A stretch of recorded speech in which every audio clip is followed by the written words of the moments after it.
Assalamualaikum warahmatullahi wabarakatuh. Perkenalkan, nama saya Misbun Fidur dengan stabuk A22122-090.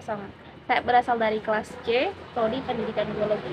Pada kesempatan ini saya akan menyampaikan materi presentasi tentang kedudukan bahasa, bahasa nasional, bahasa negara, dan fungsi bahasa. Sebelumnya juga saya ingin mengucapkan terima kasih kepada Ibu Ade Nurul Izati SPD MPD selaku dosen pembimbing karena telah memberi saya kesempatan untuk menyampaikan materi tugas yang sebelumnya Ibu berikan.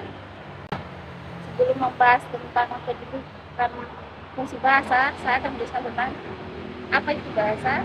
Bahasa adalah kemampuan yang dimiliki manusia untuk berkomunikasi dengan manusia lainnya, misalnya dengan kata dan gerakan. Terus kedudukan diartikan sebagai tempat atau posisi seseorang dalam suatu kelompok sosial. Kedudukan bahasa nasional. Menurut pemahaman saya, bahasa nasional adalah sebuah penetapan yang diberikan pada suatu bahasa atau lebih dituturkan sebagai bahasa pertama di suatu wilayah yang digunakan oleh suatu negara yang berfungsi sebagai bahasa persatuan. Sebuah bahasa nasional bisa mewakili identitas nasional suatu bangsa atau negara tersebut. Contohnya seperti bahasa nasional Indonesia adalah bahasa Indonesia, dan bahasa itu hanya digunakan oleh negara Indonesia, berbeda dengan bahasa Inggris yang sudah menjadi bahasa internasional dan hampir semua negara memakai bahasa itu. Terus bahasa negara. Bahasa negara, menurut pemahaman saya, bahasa negara adalah bahasa resmi yang digunakan oleh suatu negara yang secara hukum diakui sebagai bahasa identitas suatu negara tersebut. Contohnya bahasa Indonesia sebagai bahasa resmi pemersatu bangsa Indonesia yang berfungsi sebagai bahasa resmi kenegaraan, bahasa pengantar pendidikan, dan alat penghubung tingkat nasional. Terus bagaimana dengan fungsi bahasa?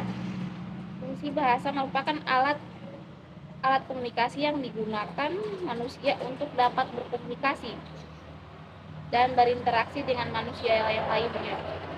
Manusia sebagai makhluk sosial membutuhkan sarana untuk berinteraksi dengan manusia lainnya di masyarakat. Untuk kepentingan interaksi sosial itu, maka dibutuhkan suatu wahana komunikasi yang disebut bahasa. Tentunya bahasa sebagai alat komunikasi yang fungsinya untuk menyampaikan pesan kepada seseorang atau menyatakan ekspresi. Terus kedua, bahasa sebagai alat informasi. Maksudnya itu yaitu bahwa bahasa berfungsi untuk menyampaikan informasi timbal balik antar anggota keluarga maupun anggota masyarakat. Terus bagaimana dengan kedudukan bahasa Indonesia sendiri? Bahasa Indonesia memiliki kedudukan yang sangat penting yang tercantum di dalam Ikrar Ketiga Sumpah Pemuda 1928 dengan bunyi, kami putra putri Indonesia menunjuk dasar Kesatuan Bahasa Indonesia. Sejak 9 Juli 2009, keberadaan penggunaan bahasa Indonesia sudah diatur dalam Undang-Undang Nomor 24 Tahun 2009 tentang bendera, bahasa, dan lambang negara serta lagu kebangsaan.